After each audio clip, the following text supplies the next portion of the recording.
remember in Shalom's lessons, at some point he'd start going like this, like, stop playing. Slow down, stop playing.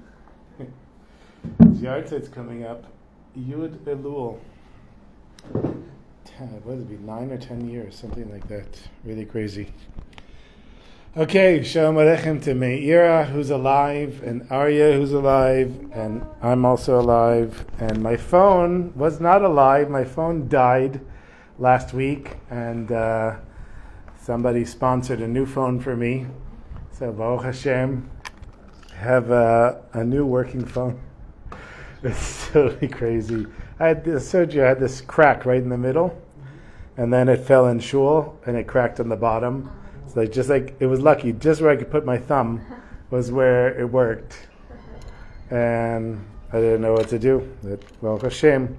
So Shalom Aleichem to also my mother who watches every week, and Katie, and Avital, and Chaya, and Carlos, and David. I'm probably forgetting people. Shalom Aleichem. Oh, it's a good thing I remembered. Next week, going to a wedding on Tuesday night. There's a bunch of weddings. There's 4 weddings coming up in like the next month for us. I think it's Penina and Zachariah who are our Shabbos guests. Have you met them? Penina she also comes to Mayanot.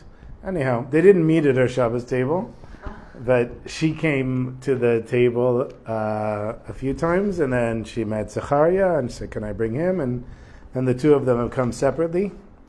And they're getting married next Tuesday. So next Tuesday there won't be a class. And then the week after there will be. And then the week after that is another wedding, also of 2 Shabbos guests who didn't meet at our table but came to our table and invited us to the wedding. And I think the other weddings are not on Tuesday night. So next week, no. The week after, yes. V'ezrat Hashem. Okay, we're continuing the Likutey Moharan. And we're on Tzadik Dalid 94. It's interesting. The text isn't so short. It's kind of a long lesson. I'm not sure we're going to finish it long for us. In one seating, we'll do our best. Rabbeinu Zal Patech Pasuk, Rabbi Nachman opens up with the verse from Tehillim, Zachar Chasto ve'emunato leveit Yisrael. He remembered his kindness and his faith in the Jewish people. Ra'u chol afsei aretz Et Yeshuat Elokeinu. He saw to the ends of the earth Hashem's salvation. U'b'sof Torah yiva'er et remes b'pasuk zeh. And so Rabbi Nachman's going to now extrapolate. Oh, and Yael, of course, Yael. He's going to extrapolate on this and give his Hasidic interpretation. Yiva'er ha'echrach shekol briat ha'olam ha'ita b'shvil la'ashpia tova liYisrael. It's going to explain the necessary or the obvious, that the whole world was created in order to rain abundance upon the Jewish people. Ha'inyan ukach. This is the idea. Shekol ha'olamot, Bria, Yetzia, V'asiya, these 3 worlds that come above this world that we're in, which is called the Asiya, Lo nivra'u ela b'shvil Yisrael, weren't created except only for the sake of the Jewish people. The Ktiv, as it's written, Kol nivra b'shmi, lichvodi barativ, yitzartiv, af asitiv. As it's written, all of creation I made for my name, meaning Hashem's name, for my glory. I created it, I formed it, and I made it. The Hainu Olamot, that is the 3 worlds, Bria, Yetzira, Asiya. These 3 worlds, Remuzim B'lashon HaPasuk, that are hinted at in this verse where it says 3 times 3 different ways of creation. Lo nivra ela lichvodi. They were only created for my kavod. Hashem's kavod, which we interpret as the light of Hashem in this world. Why did Hashem create the worlds above and this world? In order for His light to shine. And the only way that Hashem's light can shine is through the Jewish people basically having free choice and choosing Hashem, if we want to boil it down. And that's the Shechina, and that's the Kvodi. When he says, my light, that's what he's talking about. That's what Hashem is talking about. Uchvodi hainu Yisrael. when it says Kavodi, my glory, my honor, that means the Jewish people. As it's written, the Ketib in Sefer Shmot, Asuli Mikdash, V'shachanti B'tocham. Make for me a dwelling place, or make for me a tabernacle. How do we translate Mikdash? A place to worship me, and I will dwell within them. Meaning that every Jew is the place to worship Hashem. We have within all of us a holy space, and Hashem is dwelling within that space. The blessed memory extrapolated on this. Betocho no ne'amar. It doesn't say within him, ela betocham, but rather within them. Melamed comes to teach us she'akadosh baruch hu mashrei shchinato betoch kol achad miYisrael. Hashem, bless you. Hashem put his shchina. There's a word for mashrei. You remember the word? Mashrei. It means to put, but there's like one of the art school words. I don't remember it. Okay. Manifest? I'm not sure. Places his shechina within every one of the Jewish people.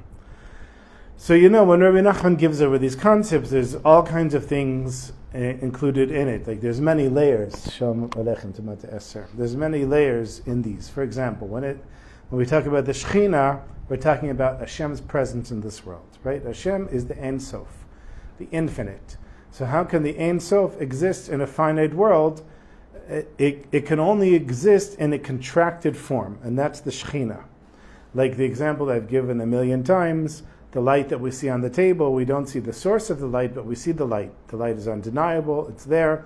But if somebody was never able to look up beyond this point, and they couldn't see, which is this world, you can't see beyond this world until you leave this world, then you could never see the source of the light.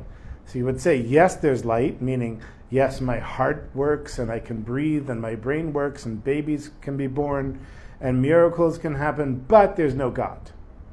I can say all of that, but there's no God, right? Quantum physics, the thing with quantum physics, that the idea is that normally things in physics are predictable. If I throw a ball from one point to another, I can judge the wind and the gravity and the height and all of these things, and I can accurately estimate where that ball is going to end. But with quantum physics, you have the same action happening, like a ball going through a hole, and it can hit one side or it can hit another side. It depends on who's watching it.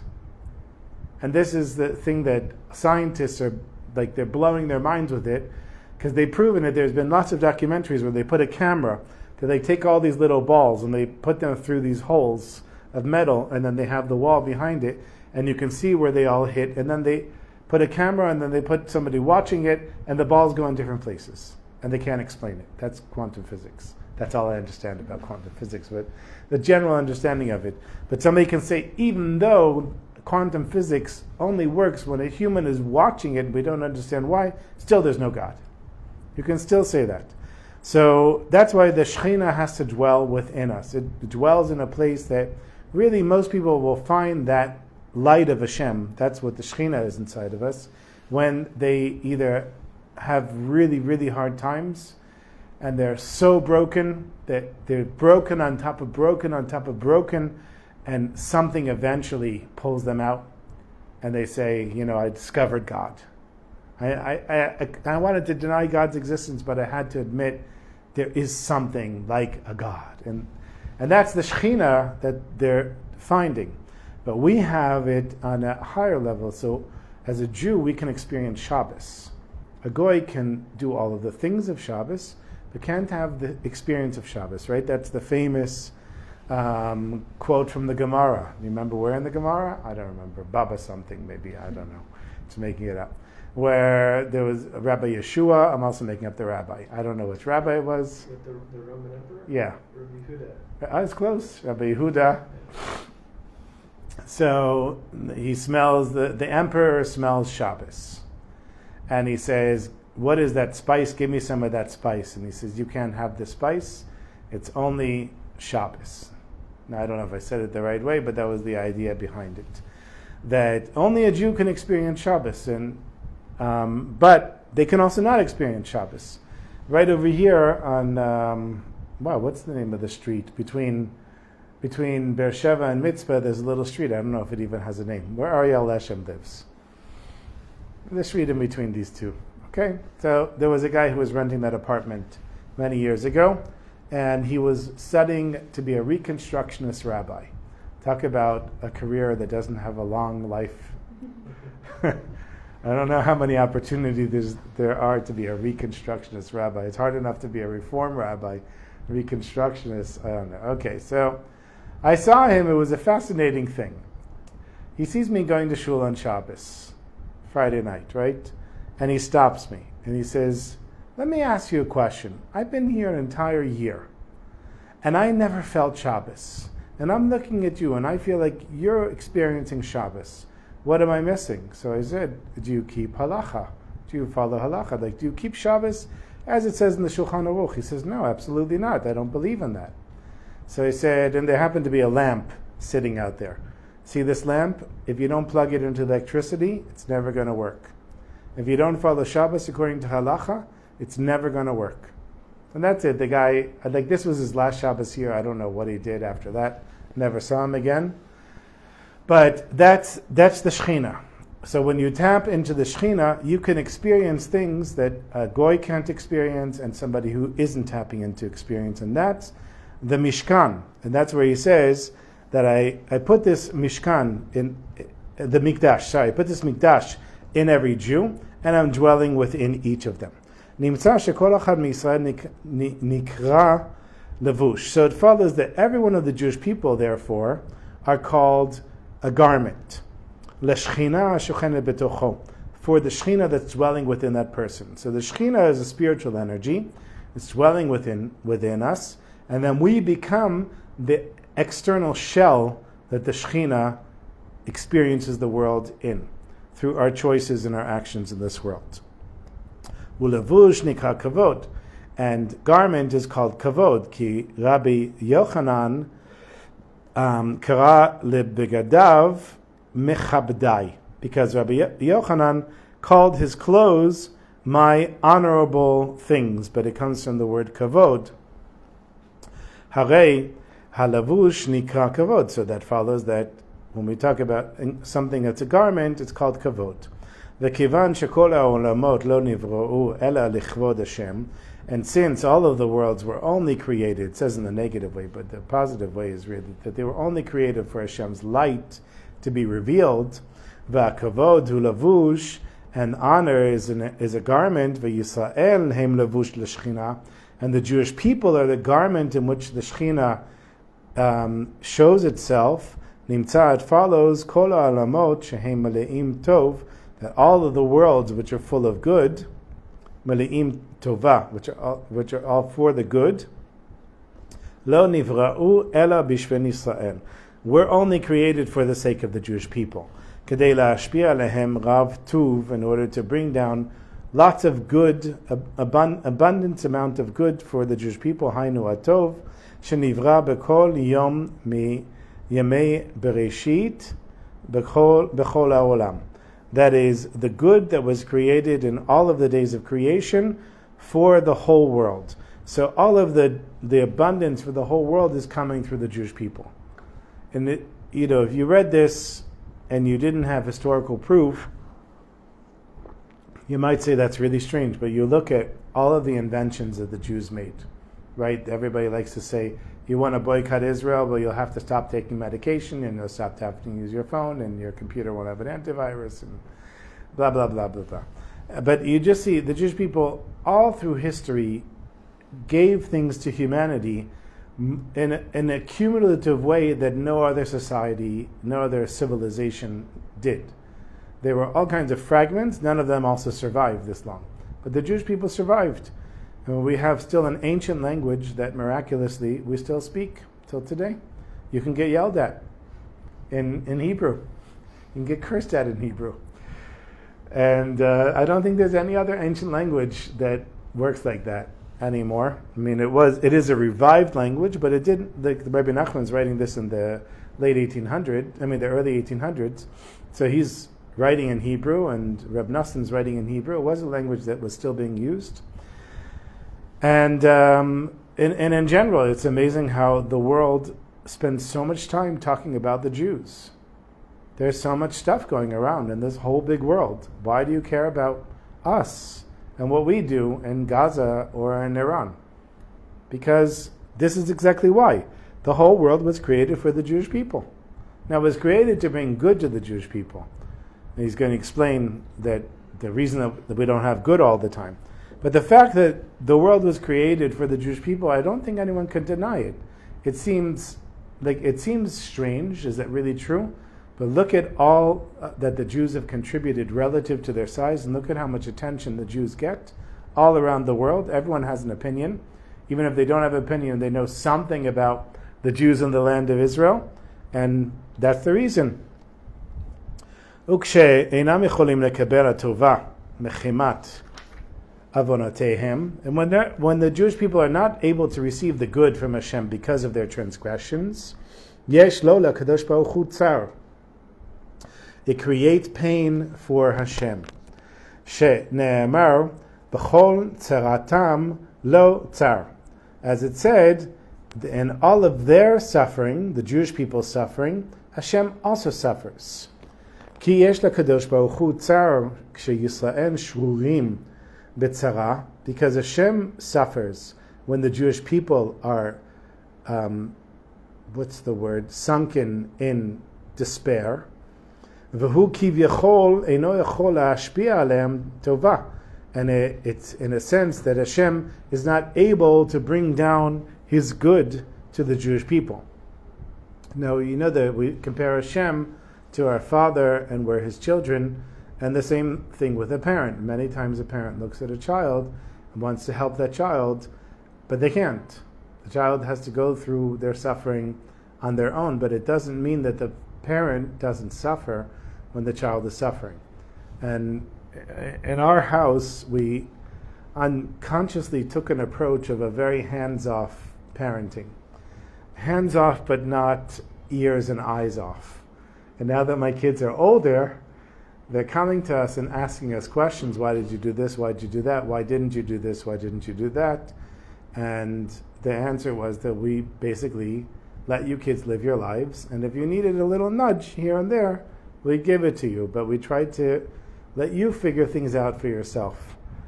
And Hashem does the same thing for us. Now, it doesn't mean that when my children were suffering, I wasn't suffering. I still suffer when my children suffer. But you can't really intervene in your children's lives all the time. They have to live their lives. And of course, we as the children of our parents, we don't want our parents involved in our lives all the time. We want to live our lives. And so it is with our children, and so it is with us as Hashem's children. And so Hashem wants to give us the good, but Hashem wants us to have to turn to the Shekhinah inside of us, which is Hashem's presence inside of us, and say, help me out of this place.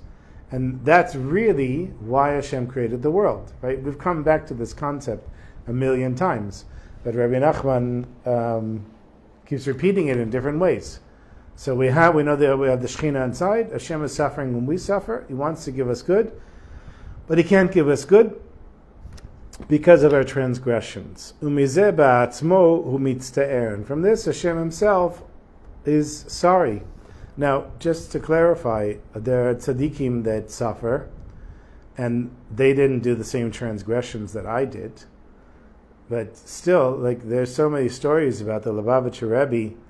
I remember hearing the one story where somebody came to the Rebbe and said, I've been in business for years and I've never been successful and I'm a failure. And the Rebbe said, I've been married for years and we didn't have any children and I feel like a failure. And when you hear words like that from the Rebbe, the Rebbe is supposed to be immune. Don't tell me that you're human and you have suffering. Yeah, the Rebbe suffered plenty. And the Rebbe mentioned many times that he really suffered not having children. And so, in the same way, Hashem is suffering. So there are tzaddikim that also suffer. Hashem was suffering with the Rebbe also not having children. She'eino yachol la'ashpi'a lehem et hatova Shaya rotze la'ashpiam, that Hashem is not able to give them the good that Hashem would like to give them. Shekain biglal avodatehem en lehem kelim lekabla, that because of our transgressions or their transgressions, they're not a worthy vessel for receiving this. Everyone on their level. So the Rebbe on his level, the Reb Zusha. Reb Zusha had so much suffering on every level. But you know the famous story of the guy who comes to the Maggid Mezrich and says, I'm suffering, can you help me? And he says, you'll have to go talk with my Zusha. And he goes to Zusha's house, and the house is run down, and there's like sewage out in front, and there's mud, and Zusha is missing teeth, and his clothes are torn, and like terrible. And he comes to him, and he says, I went to the Maggid, and I told him I'm suffering, and I said, what am I supposed to do? He said, talk to you. So Zusha looks at him, he says, Zusha never suffered. Zusha doesn't know what the Maggid's talking about. Go back and ask the Maggid. So he goes back to the Maggid, he says, he doesn't know what you're talking about. He said, and you saw what kind of life he's living? He said, yeah. He said, that's your answer. So, but he did suffer. Like he maybe he didn't feel that it was so much suffering, but he did suffer. And in his suffering, Hashem also suffered. So even, everyone on their levels, somebody shouldn't, start beating themselves up. I don't have anything good in my life because of me. It's all because of me. It is, in a sense, because of you, but also think about these great tzaddikim that they also didn't get everything. Lachar she'nitpa'er, after he explained, she'tachlit b'riat ha'olam hi nashpia tova l'Yisrael, that the purpose of the creation of the world is to bring down abundance for the Jewish people. Yivaer et hatam she'tzarich letzimtzum. It's going to explain the reason why we have to contract or constrict. I was trying to put the two words together. Hainu, that is to say, when the Tzemach Tzedek would give over a sicha or a mime or whatever it was, he would hush his mind. He'd say, shh, shh. I actually do that sometimes at work. Things get very intense and I say, shh.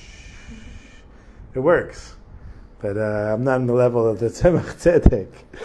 Hainu, lebchinat dibur, that is to the level of speech, ketzad mesigim ota. And how do we get it? So we have Hashem's thought, which is a higher level than the speech, right? That's why I mix two words together. So when I bring the thought down to speech, it's already on a lower level. That's the tzimtzum. That's the contraction. Let's say the word right? Okay. And that is Hashem's speech. So, Hashem's going to share the abundance through a level of speech. And how do we get that? Ach mechimat behiwut o chesed shehu bechinat atova hanal. But because of the light of the great light of the kindness that is the good that we mentioned above, shehu o ein sof, which is the infinite light of Hashem. We can't receive the light like it is. Even though Hashem wants to bring it down. So Hashem wants to bring down the whole light. So for example, Hashem wants to give you everything. You say to Hashem, I need money, I need health, I need a shidduch, I need children, I need a house, I need everything. Hashem wants to give you everything. But if He gave you everything, He would break the vessels. And you can look at it in a very simple physical way. If you have everything, you really have nothing. Because the desire for more, the desire to grow, the asking Hashem, the going through the suffering, even though it's not fun, that's what makes us who we are. And if really there was a button, you press a button, food, money, health, everything, whatever you want on the list, there's no desire anymore. It's all taken away. So the suffering that we go through is really in order to make us want Hashem, want to come closer to Hashem, want the thing that we're asking for even more, if it's really what we want. For example, one time I wanted to be the mayor of Jerusalem. I told you that? Yeah, many years ago there was a group of wealthy American immigrants, and they said to me, we really like you, you're a charismatic guy, we need a politician. Like we got together and we decided we want you to run for Knesset. So I thought about it a little bit, and I said, no, I don't want to run for Knesset. So then they said, okay, you'll run for mayor of Jerusalem. So I said, okay. They said, no, really. Like these are very, very wealthy people, and the people who live here in Jerusalem, and not the guy that you work for, but other wealthy guys. And they're very interested in what happens in the city. So I said, okay, first I'll have to attend the city council meetings for 1 year. I'm going to go for 1 year and see if I even like it. So I went to the city council meetings. It was Nir Barkat was the mayor. I was not really interested in what was going on.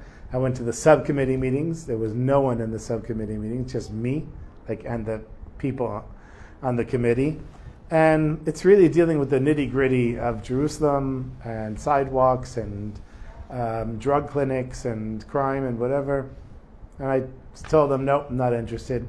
Instead, I started writing books. That was back when I was 45, I guess. I'm 55. And so there was a thing that I really wanted. And I remember davening to Hashem, help me to become the mayor of Jerusalem and help me to win the election. I had all these ideas. I actually had a whole folder filled with really good ideas on how to get elected. But in the end, what Hashem maybe wanted to give me everything, but that wasn't the thing that I was really supposed to get. And eventually I just dropped it, and I'm not interested. Even if somebody came and said, right now, be the mayor of Jerusalem, I'm not interested. Don't want to do that. I have other things I want to do.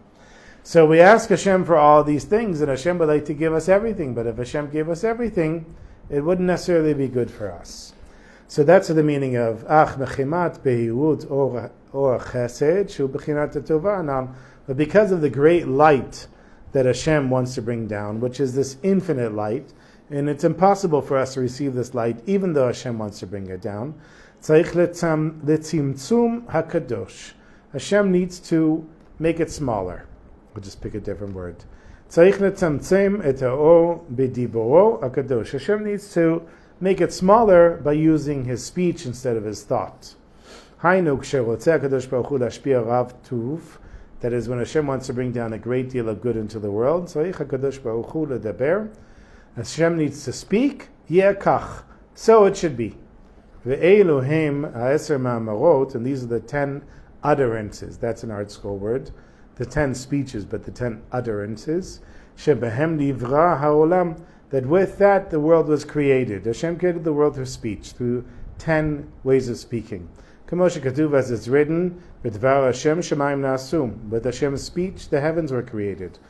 Harei she'kol ha'olamot, that is, all the worlds, she'al yadam nishpa shefa le'olam she'bichlalam hashemayim, bichlalam hashemayim, that through words Hashem brought down abundance into the world, and amongst that abundance was the heavens. Nivra'u al yedei b'chinat hadibor, they were created through speech. V'adibor hu b'chinat otiot, and speech is letters. Shehem b'shorsham b'chinot uchniot, that the root of the letters are a spiritual thing. V'otiot hem tzimtzumim, and the letters are a constriction. Ad kan ot aleph, to this point is the letter aleph. Ad kan ot taf, and to this point is the letter taf. Ki leotiot yesh gvul kefi tzorotam v'temunotam. The letters have a limit according to their shapes and their appearance. Ve'enam ke machshava she'en la gvul. They're not like thought, which has endless limits, right? In my speech, I can only express so many things, but in my thought, I can immediately go from one end of the world to the other. I can go to the past, to the future. I can play music. I can immediately do all these things. I can't do all that through speech. So speech is a constriction. I can't say the word. It is a tzimtzum. It is making it smaller. Just like when we can experience that ourselves because we have thought, and our thought can go all over the place. So the same thing with the letters. The letters also have limitation. Kiotiot gvul, they have a limit.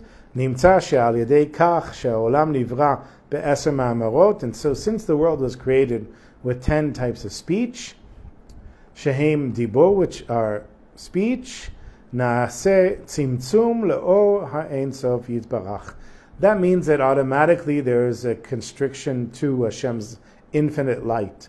V'yecholim hatachtonim lekabel. I'm always amazed when kids in Chabad schools can say, Hashem wants to make a place to live in the tachtonim. But I guess they desensitize them to it, which means underwear in modern Hebrew. That they're able to make a dwelling place for Hashem in the lowest of all worlds. Et o chesed achrei she'itztamtzem. That we can receive Hashem's light even in this place where where it has to be constricted, and even the constricted light that we can receive. We're going to do one more small paragraph here. Ach ba'avonatenu harabim hadibo gam ken kamo am Yisrael nimtza begalut. But because we're not completely perfect and we've done transgressions in many of them, Hashem's speech is also, just like the Jewish people, in exile. Kamo shekatuv, as it's written, sapru b'goyim et kavodo. Tell the goyim about Hashem's light, about Hashem. Sipru hadibo hu begalut etzel hagoyim. That speech is in exile amongst the goyim. Biyachad im kavodo shehem Yisrael. Together with my glory or my honor, which is the Jewish people, which are also in exile. V'hainu adibo, and that is to say that the speech, shehu sfirat malchut, which is connected to malchut, right? Malchut is the lowest of the attributes, and the king gives orders through speech. That's connected to kingship, sovereignty, all of these connections. Shehi ashchina kedusha, and malchut is connected to the holy shchina. Oro shel HaKadosh Baruch Hu, the light of Hashem, hashochen ba'olam hazeh, that dwells in this world. Nimtza, it follows, im Yisrael megalut, that if the Jewish people are in exile, ki ashchina, then the shchina, she bechinat dibor, which is the attribute of speech, he begalut is also in exile. V'lachen kivyachol, then as it were, en HaKadosh Baruch Hu la'ashpia leYisrael shefa k'ra'oi. That's the reason that Hashem can't bring down all of the abundance that He wants to. Afilu lo derech bebchinat dibor, not even in the way of speech, which is a constricted way. Lakach ne'amar la'atid lavo, and that's why it says when Mashiach comes in the future, nigla kvod Hashem v'ra'u kol basar yachdav ki pi Hashem diber. Hashem's light will be revealed, and everyone will see with their own eyes together that this is truly the speech of Hashem. Kavod Hashem, Hashem's glory, Heim Am Yisrael, the Jewish people, Ukshehem Yitgalu, and when they will be redeemed, Hainu Sheyigalu Yisrael, and that is when the Jewish people will be taken out of exile, Az Adibo Gam Ken Kivechol Yeh Im Hashem Yitbarach. Then Hashem's speech, as it were, will be returned to Hashem. V'zeu ki pi Hashem diber, and this is the meaning of that we will actually hear Hashem's speech. Hainu yichud shel Hashem Yitbarach ima dibur. The Ashchina. That is the unification of Hashem with His speech. Meaning that when Hashem says don't steal, nobody's going to have to think about the punishment. Should I steal or I shouldn't steal? They're going to know that they shouldn't steal because Hashem's light is going to be revealed in such a great way. Okay, so I have a short story for you here. Do you have any questions? It's kind of straightforward, even though it's not straightforward. Rabbi Nechemiah Liss, who was an early resident of Kfar Chabad. This is his story about how he became connected to Lubavitch. So he was born into a religious family. He joined the Tsar's army before World War I and served as a tank commander. And he got a bunch of medals and awards, and he was, a great hero. And it didn't take long before the Communist Revolution, and they called him into one of the people's courts, and he came in with all of his medals, very proud, figuring nobody would bother him, and within 10 minutes he was sent 15 years to Siberia because of his loyalty to the Tsar. Yep, and he was completely in shock, of course. And then, as he got to the labor camp, or it was before. Was saying in the prison. He was in prison for a few weeks, but before he was sent off to the labor camp, he got the good news that the Soviets wanted to build a base in the Arctic Circle, and that they needed volunteers to go on an icebreaker into the Arctic Circle, and every year that they spent there would be considered 3 years. So he went there, and he took the icebreaker, and for 5 years they tried to build this base, and the food was bad, and people starved, and there was no medical care, and somehow, miraculously, he survived. And then at some point he was able to leave Israel, and leave the Soviet Union and come to Israel. But obviously he was an early resident of Kfar Chabad. But after those 5 years, he was released, and he was very upset. Because he spent 5 years, they abandoned the base in the Arctic. He spent 5 years building this base, and all these people died, and nothing came of it. And as he's heading back home, he passes by a group of Lubavitcher Hasidim, and they're Farbrengening, and they see this Jew, and they say, "Come on in." So he comes in, and let's see if he had to ask them anything. No, he didn't ask anything. They said L'chaim, and they're drinking vodka, and then one of the Jews there started to speak. He said there was once an old, wealthy Polish baron who had this crazy idea. He wanted, when he died, to have a statue of him, a life-size statue, put on his grave, made from some special marble from India. But the marble in India cost a fortune.